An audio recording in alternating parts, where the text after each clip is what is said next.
창세기 12장 1절에서 9절까지의 말씀입니다. 한 절씩 교독하여 봉독하겠습니다. 여호와께서 아브라함에게 이르시되 너는 너의 고향과 친척과 아버지의 집을 떠나 내가 내게 보여줄 땅으로 가라. 족을 이루고 내게 복을 주어 내 이름을 창대하게 하리니 너는 복이 될지라. 너를 축복하는 자에게는 내가 복을 내리고 너를 저주하는 자에게는 내가 저주하리니 땅의 모든 족속이 너로 말미암아 복을 얻을 것이라 하신지라. 이에 아브라함이 여호와의 말씀을 따라가고 롯도 그와 함께 갔으며 아브라함이 하란을 떠날 때에 75세였더라. 아브라함이 그의 아내 사레와 조카 롯과 하란에서 모은 모든 소유와 얻은 사람들을 이끌고 가나안 땅으로 가려고 떠나서 마침내 가나안 땅에 들어갔더라. 아브라함이 그 땅을 지나 세겜 땅 모래 상수리 나무에 이르니 그때 가나안 사람이 그 땅에 거주하였더라. 여호와께서 아브라함에게 나타나 이르시되 내가 이 땅을 내 자손에게 주리라 하신지라.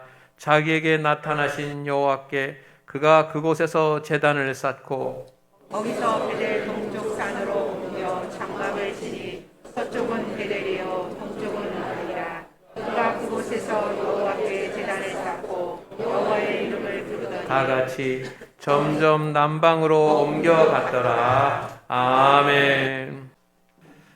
우리는 5월 가정의 달을 지나고 있습니다. 성도 여러분의 가정이 늘 행복하고 그리고 풍요로운 가정이 되기를 주의 이름으로 축복합니다. 행복하되 가난하거나 부족하지 아니하고 행복하되 부유하고 풍요로운 삶을 누리시기를 주의 이름으로 축복합니다. 여러분의 자녀들이 더 잘되고 흥왕하고 복되기를 축복합니다. 그렇게 될 줄로 믿습니다. 왜냐하면 믿는 자에게는 하나님께서 예비하신 복이 있기 때문입니다. 저는 이것을 믿습니다. 저는 그것을 확신합니다. 그렇기 때문에 여러분, 지금 우리가 어떤 환난을 당하고 어떤 시련을 당하고 또 때로는 실패하고 때로는 계획대로 되지 않는다고 하더라도 하나님께서 예비하신 복이 있다는 사실을 믿으시고 절망하지 마시고 낙심하지 마시고 소망 안에서 사시기를 주의 이름으로 축원을 드립니다. 축원을 드립니다. 하나님께서 오늘 본문 말씀을 통해서 우리에게 주시는 영적인 교훈은 믿는 자에게는 하나님이 예비하신 복이, 하나님께서 예비하신 기업이 있다라고 하는 것을 알기를 원하십니다. 그것을 깨닫고 돌아갑시다. 세상에서는 사람이 수고해서 사람이 노력해서 얻는 그런 열매들이 있습니다. 많은 사람들이 열심을 다해서 일하고 땀을 흘려서 일해서 가난하고 힘들었지만 자수성가하고 복된 삶을 누리는 사람들이 많이 있습니다. 그런데 여러분, 그것은 환경과 능력이 그리고 시대가 어느 정도 받침이 돼야지만 됩니다. 아무리 자신이 노력하고 아무리 자신이 애를 쓴다고 할지라도 환경이, 세상이 또 자신의 능력이 뒷받침되지 않으면 아무리 노력한다고 하더라도 열매를 거두기가 어려울 수가 있습니다. 그리고 그렇게 노력해서 어떤 결과를 얻어서 부유하게 됐다고 할지라도 그의 결과가 다툼과 미움의 그런 삶이 될 수 있습니다. 그러나 여러분, 하나님께서 우리 믿는 사람들, 하나님을 경외하는 사람들에게 예비해 놓으신 그런 하나님께서 주시는 복이 있습니다. 거기는 내 환경과 상관이 없고 내 능력과 관계가 없습니다. 왜냐하면 하나님께서 주시기 때문입니다. 하나님께서 주시는 것이기 때문입니다. 그 결과 진정한 행복과 그리고 진정한 부요함을 누리면서 살 수 있는 것입니다. 만약에 하나님께서 주시고 하나님께서 예배해 놓으신 배경, 그 복인데 환경에 따라서 능력에 따라서 달라진다고 한다면 그것은 하나님께서 주시는 것이 아닐 것입니다. 왜냐하면 하나님은 인간의 환경과 인간의 모든 능력을 뛰어넘으시기 때문입니다. 그렇기 때문에 여러분에게 하나님께서 그리고 여러분의 자녀들에게 하나님께서 예배해 놓으신 복이 있다라는 사실을 믿고 그것을 얻기 위하여 믿음의 정진을 다하는 저와 여러분이 되기를 소망합니다. 요셉은 노예로 팔려갔습니다. 그렇지만 애굽의 총리가 되었습니다. 누가 하신 일입니까? 하나님께서 하신 일입니다. 다윗은 가난한 집안에 태어나서 어려서 목동이 되었습니다. 어린 노동자가 되었습니다. 그렇지만 그는 이스라엘 왕들 중에 가장 뛰어난 왕이 되었습니다. 환경 때문이 아니고 능력 때문이 아닙니다. 하나님께서 예배해 놓으신 것을 그에게 주셨기 때문에 가능한 일이었습니다. 그것은 자신의 환경과 능력과 관계없는 일이었습니다. 성도 여러분, 여러분에게 예비된 복은 무엇일까요? 저는 생각해 보았습니다. 설교를 준비하면서 하나님께서 나에게 또 저의 가정에 예비해 놓으신 복이 무엇일까? 이것일까 저것일까? 생각을 좀 많이 해봤습니다. 그런데 잘 알지 못하겠더라고요. 지금은. 그렇지만 시간이 지나면 하나님께서 예비해 놓으신 복을 알게 될 것입니다. 그것을 보게 될 것입니다. 그것을 얻게 될 것입니다.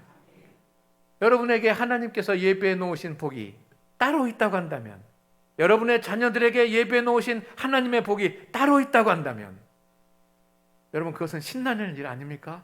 그것은 영광스러운 일 아닙니까? 여러분 그것을 믿습니까? 그렇다고 한다면 그것은 아무에게나 주어지는 것이 아니라는 사실도 우리가 알아야지만 됩니다. 하나님께서 예비하신 그 복을 누리려면 적어도 환경과 관계없고 우리의 능력과는 관계없지만 우리는 하나님 앞에서 어떤 결단을 하고 하나님 앞에 어떤 믿음의 행위를 해야지만 됩니다.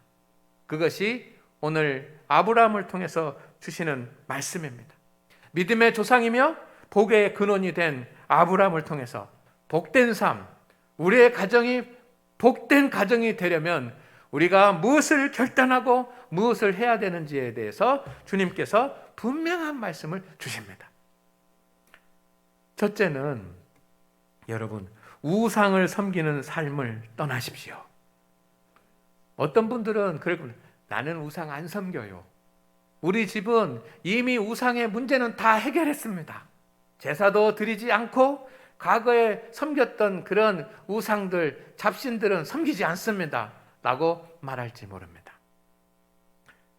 아브라함은 첫 번째로 한 일이 우상을 떠나는 일이었습니다. 우상을 섬기는 삶을 떠나는 일이 아브라함이 첫 번째 했던 일이에요. 75세에 고향, 친척, 아버지의 집을 떠났습니다. 그리고 스스로 가나안 땅에 나그네가 되었습니다. 고향도 친척도 아버지의 집도 평화롭게 살고 풍요롭게 살고 인생의 승리를 가져올 수 있는 든든한 배경이 되는 것입니다. 고대 사회에서 고향과 친척과 아버지의 집을 떠나는 것은 얼마나 무모한 일인지 사람들이 압니다. 고향과 친척과 아버지의 집을 떠나는 아브라함을 보고 사람들은 어리석다라고 손가락질을 했을 것입니다. 그리고 아브라함 자신도 내가 이렇게 나가면 정말 잘 살 수 있을까라고 하는 염려와 근심도 했을 것입니다. 왜냐하면 그도 인간이기 때문입니다. 그러나 아브라함은 떠났습니다. 하나님께서 떠나라고 하셨기 때문에 떠났습니다. 그런데 왜 아브라함이 그 좋은 성공의 배경이 되고 또 후원자가 되고 든든한 힘을 줄 수 있는 고향과 친척과 아비의 집을 떠나야만 했는가? 왜 하나님께서 그를 떠나야만 했는가? 라고 하는 것을 우리가 생각해야지만 됩니다. 고향에 있다고 한다면, 친척들과 함께 했다면, 아버지의 집에 있었다고 한다면 더 빨리 부자가 되고 더 빨리 풍요로운 삶이 살고 더 빨리 복을 받는 사람이 될 수 있지 않겠습니까? 유대인들에게 구약 성서를 해석하는 미드라시라고 하는 책이 있습니다. 그 책에 보면 아브라함의 아버지 데라가 우상을 만들어서 파는 상인이었다라고 그렇게 기록이 되어 있습니다. 성경 창세기에는 그 기록이 없지만 미드라시라고 하는 그런 책에는 그렇게 기록이 되어 있고, 여호수아서 24장 2절 말씀에도 보면 아브라함의 아버지 데라는 우상을 섬기는, 이방신을 섬기는, 다른 신을 섬기는 사람이었다라고 기록이 되어 있습니다. 성도 여러분, 아브라함은 지금 갈대아 우루 그리고 하란 땅을 떠나 가나안으로 가게 되는데, 그가 떠났던 것은 고향집이 아니고 친척집이 아니고 아비 집이 아니고 우상의 도시였습니다. 왜냐하면 그곳에 아브라함이 그대로 남아 있었다고 한다면 우상을 섬기는 일에, 우상을 섬기는 그 유혹을 떨쳐버리지 못하고 이기지 못했을 것입니다. 하나님을 섬긴다고 하면서도 우상의 유혹 가운데 있고, 하나님을 섬긴다면서도 우상을 섬기는 이중의 신앙자가 됐을 수도 있습니다. 그곳에서 어느 정도 성공할 수 있고 그곳에서 어느 정도 부유한 삶을 살게 됐을지는 모르지만 하나님께서 예비하신 복을 받는 사람은 되지 못했을 것입니다. 성도 여러분, 그래서 하나님은 예비하신 복을 주시기 위해 아브라함에게 우상을 섬기는 땅을 떠나라고 하셨습니다. 그러면 오늘 우리는 생각해 보아야지만 됩니다. 우상이 무엇인가? 우상은 돌로 무엇인가를 만들고 그리고 나무로 무엇인가를 만들어서 그곳에 절을 하고 그곳을 제사하고 섬기는 것이 우상입니다. 그러나 지금 이 시대는 그런 우상을 섬기는 사람들이 점점 줄어들고 있습니다. 그러면 모두가 다 우상을 섬기지 않는 사람으로 바뀌었습니까? 그렇지 않습니다. 우상은 하나님을 섬기는 것보다 더 나에게 영향력을 미치는 모든 것들이 다 우상입니다. 그것을 기억하시기를 주의 이름으로 축원을 드립니다. 우상은 늘 신앙인들을 유혹합니다. 우상은 그것이 어떤 재료로 만들었던지 그리고 그 이름이 무엇이든지 간에 한 가지 특징이 있는데 부와 풍요와 관계가 있습니다. 바알 신도 풍요의 신이고 이스라엘 백성들을 영적으로 어둔하게 만들었던 그 아세라 신도 풍요의 신입니다. 그러니 우상은 물질의 부유함과 관계가 있는 것입니다. 이스라엘 백성들을 하나님께서 애굽에서 건져내서 광야에서 훈련하시고 가나안 땅에 들어가게 하셨습니다. 그런데 가나안 땅에 들어가면 하나님만을 섬겨야지만 되는데 그들이 하나님을 내려놓고 그들은 우상을 섬깁니다. 왜? 하나님은 눈에 보이지 않고 우상은 눈에 보이니 확실하니까 그렇게 섬겼을까요? 그것보다는 우상은 풍요의 신이기 때문입니다. 땅을 주고 비를 주고 그리고 불을 가져다 준다는 그렇게 말하기 때문에 사람들은 우상을 섬기는 일에 하나님을 섬기는 일보다 더 힘썼던 것입니다. 오늘날도 마찬가지입니다. 오늘날 우리 성도들의 우상이 될 수 있는 것은 물질과 그리고 그로 인해서 주어지는 풍요로운 삶입니다. 오늘날 사람들은 물질의 노예가 되어 있습니다. 우리도 알지 못하는 사이에 사람들은 돈이 제일인 세상이 되어버렸습니다. 세상은 돈이 제일인 세상이 되었습니다. 그래서 오늘날 사람들이 힘쓰는 것이 무엇입니까? 이 땅의 정의와 이 땅의 평화가 이루어지는 것보다는 어떻게 하면 하나님을 섬기면서 온전하게 살 수 있느냐라고 하는 것보다는 얼마나 정직하게 살 수 있느냐라고 하는 것보다는 주식을 사서 영끌이라고 하지요. 영혼까지 끌어모아 가지고 투자를 하고, 요즘은 비트코인과 같은 암호화폐에 투기를 하고, 그리고 부동산을 갖지 못하면 절망하고 어떻게 해서든지 부동산을 가지려고 하고, 이 모든 것이 무엇입니까?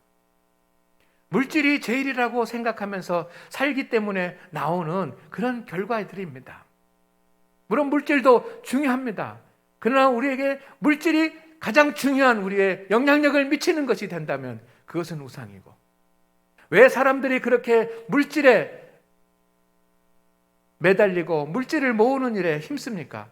그것이 주는 풍요로운 삶이 있기 때문입니다. 즐겁고, 그리고 즐길 수 있고 편안하고 할 수 있는 그런 삶이 있기 때문에 사람들은 이 풍요로운 삶을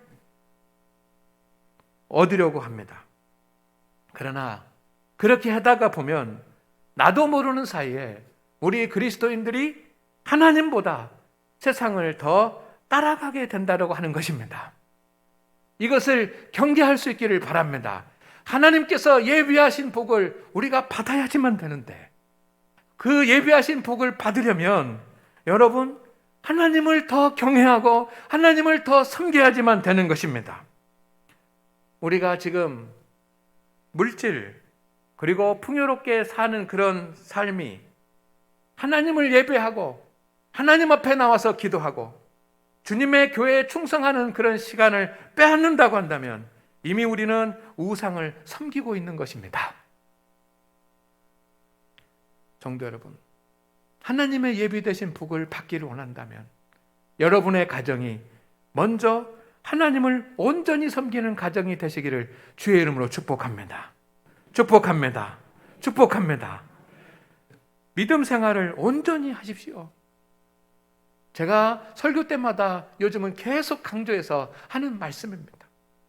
저는 기도할 때마다 우리 장안교회 성도들에게 이 말씀을 선포해야 되겠다라고 하는 그런 감동이 있습니다.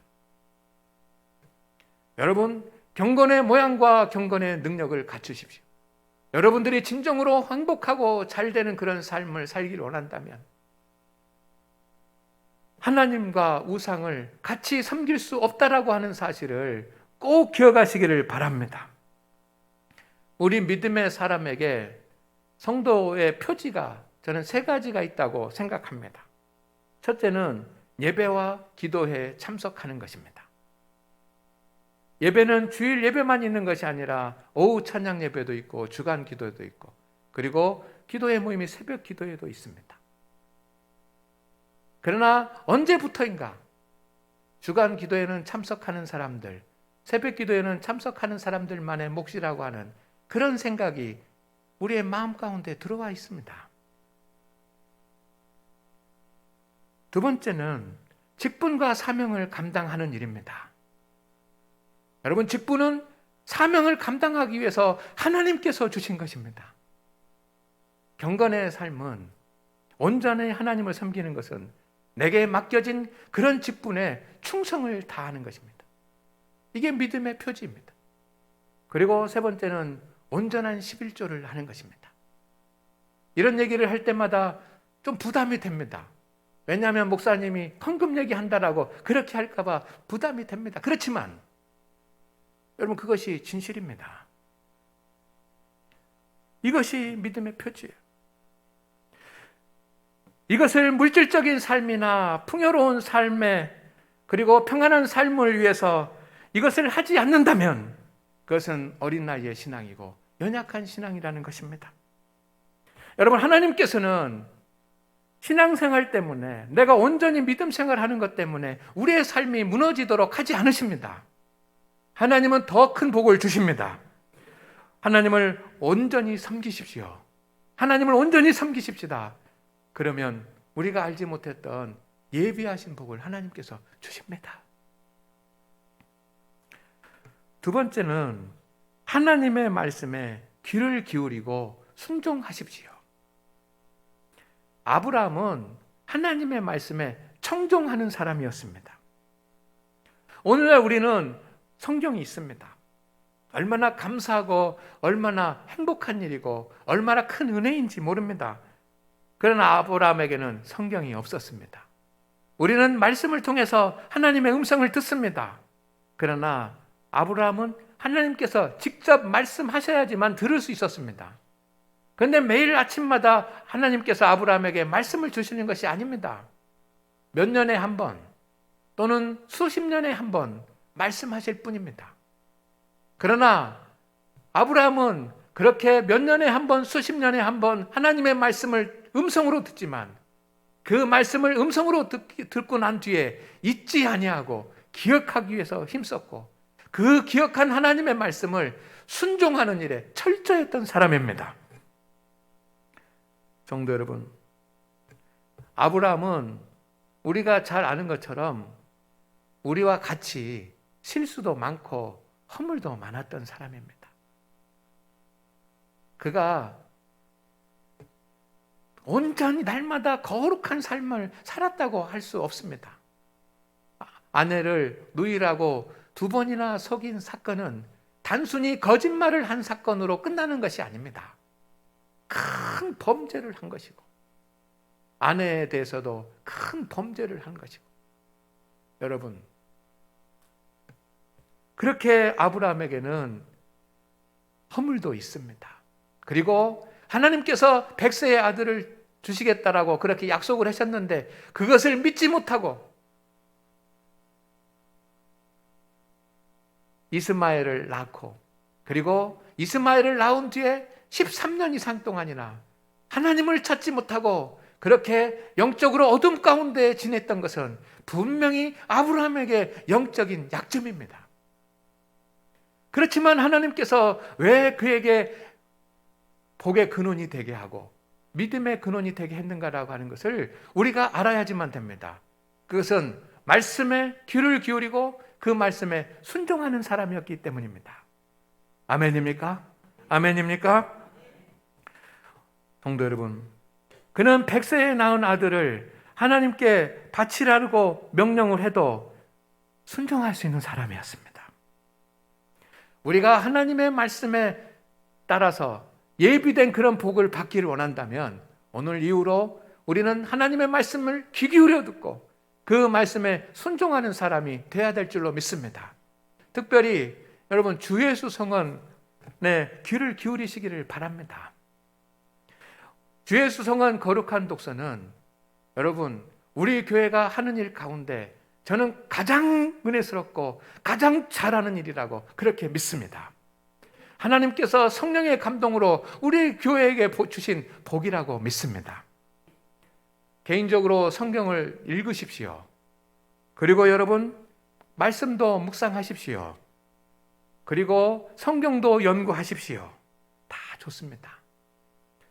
그러나 이것은 우리가 약국에서 약을 사 먹는 것과 같습니다. 아프고 힘들 때 우리는 약국에 가서 소화제를 주세요, 감기약을 주세요 하면서 약을 사옵니다. 그것도 우리에게 유익이 됩니다. 급할 때는 그렇게 약을 먹어야지만 됩니다. 그러나 약은 약사에게 사야 되지만 의사의 진단이 있어야지만 되는 겁니다. 여러분 주 예수 성언은 의사가 진찰하고 처방해 주는 약과 같습니다. 주일날 교회 예배를 통해서 주시는 이 거룩한 하나님의 말씀은 우리의 의사가 되시고 우리의 창조자가 되시는 하나님께서 우리에게 주시는 축복의 말씀이고 생명의 양식인 것을 믿으시기를 바랍니다. 이것을 붙잡는 것이 말씀 생활의 기둥이 되는 것입니다. 이것 없이 아무리 말씀을 많이 읽고 큐티를 많이 하고 한다고 하더라도 믿음이 세워지지 않습니다. 왜냐하면 말씀의 기둥이 세워지지 않기 때문입니다. 주 예수 성은 거룩한 독서, 여러분 아침 저녁으로 3번씩 또는 5번씩 읽고 기도하는 아주 간단한 방법이지만 그렇게 행하는 성도들은 큰 은혜를 누리고 위로를 받고 하나님의 음성을 듣고 하나님의 뜻을 분별하고 있습니다. 여러분 이 주일날 주시는 이 복된 말씀이 여러분을 예비하신 하나님의 복으로 이끌어 갈 줄로 믿습니다. 그리고 여러분, 일주일에 한 번은 가정 예배를 드립시다. 일주일에 한 번은 가정 예배를 드리십시오. 작년부터 코로나가 기승을 부리면서 중단되고 회복되지 않는 것이 있는데 구역 예배입니다. 여러분, 구역 예배가 얼마나 소중한 것인지 여러분들은 잘 아실 것입니다. 그런데 그것이 이루어지지 못하고 있습니다. 제가 우리 성도들을 위해서 새벽에 기도하면, 하나님, 우리 성도들에게 하나님의 은총을 주셔서 복의 복을 주시고 아브라함에게 예비해 두셨던 그 복들을 다 받게 해 주시옵소서 라고 그렇게 기도를 하는데, 언제부터인가 제 마음 가운데 이런 감동이 들었습니다. 가정 예배를 드리게 하라. 가정 예배를 드리게 하라. 저는 이것이 제 마음속에 드는 제 개인적인 생각일 수도 있지만 하나님께서 성령으로 감동하는 것이라고 믿습니다. 그래서 여러분들에게 말씀을 드리는 겁니다. 그리고 6월부터는 그렇게 하는 운동을 시작하려고 합니다. 우리가 구역 예배를 드리지 못하니 어떤 대체적인 것을 해야 되지 않겠습니까? 그렇다고 한다면 가정에서 예배를 드려야 되겠다. 일주일에 한 번 금요일에는 혼자라도 시작할 수 있기를 바랍니다. 우리 가족은 믿는 사람이 없어가지고, 아닙니다. 더 잘 됐습니다. 왜냐하면 혼자 드리면 더 경건해지지 않겠습니까? 주 예수 성원 주신 말씀을 읽고, 그리고 주보에 기록되어 있는 설교 말씀을 나누고, 그리고 기도하십시오. 예외 없이 우리 성도들이, 모든 직분자들이, 모든 가족들이 다 참석하기를 원합니다. 그러면 하나님께서 우리를 복으로 인도하지 않으시겠습니까? 여러분, 세 번째로 우리가 하나님의 예비된 복을 받기를 원한다면 하나님께 산 제사를 드리십시오. 아브라함은 항상 제사를 드렸습니다. 우리 장안교회 성도들이 이제 함께 가정 예배를 드리자, 금요일에는 구역 예배를 드리지 못한 이제 가정 예배를 드리자라고 이렇게 제가 말씀드린 이유도 여기 있습니다. 아브라함의 믿음의 특징은 두 가지입니다. 첫째는 뭐냐면 하나님께서 말씀하시면 듣고 그대로 순종하는.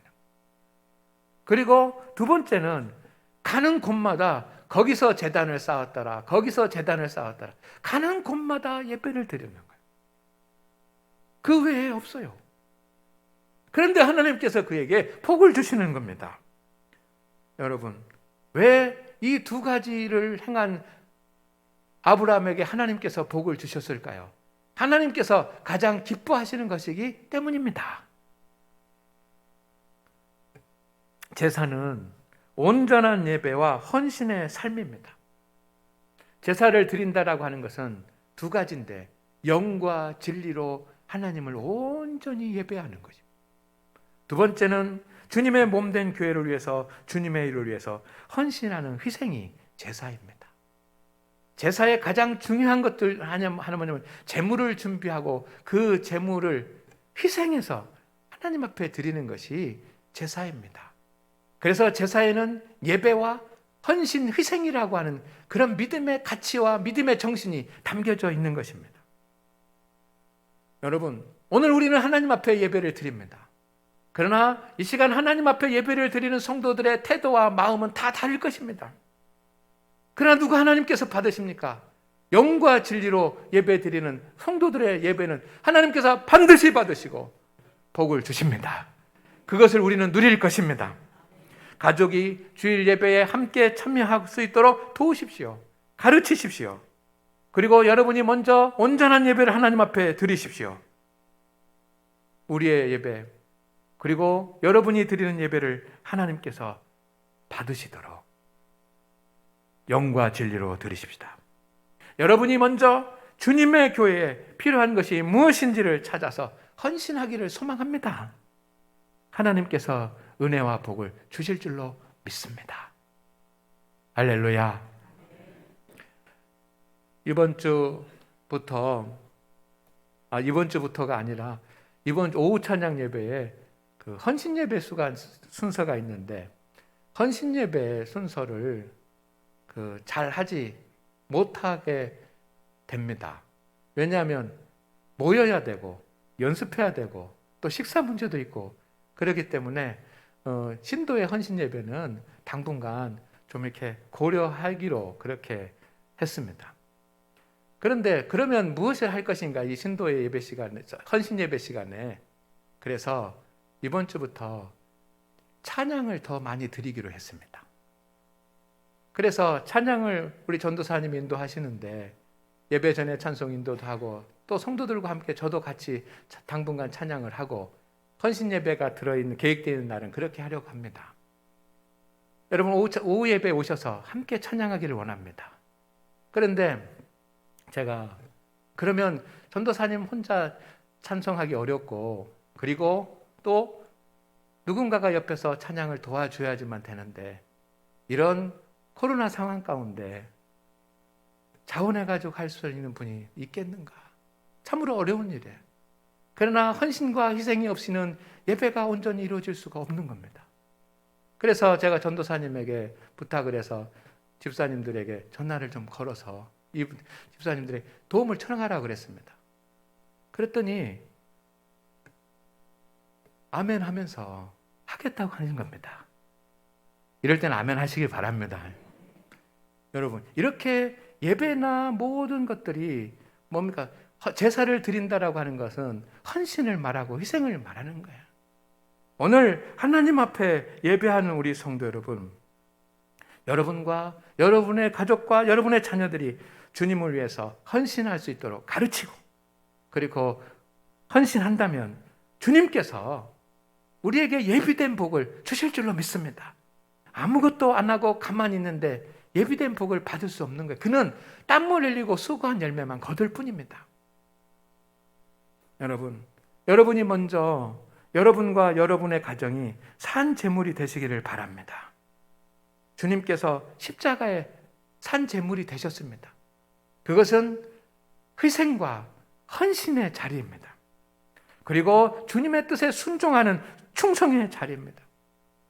우리가 경건과 성결과 충성의 삶을 우리가 온전히 살아갈 때 하나님께서 예비된 복을 주시는 것입니다.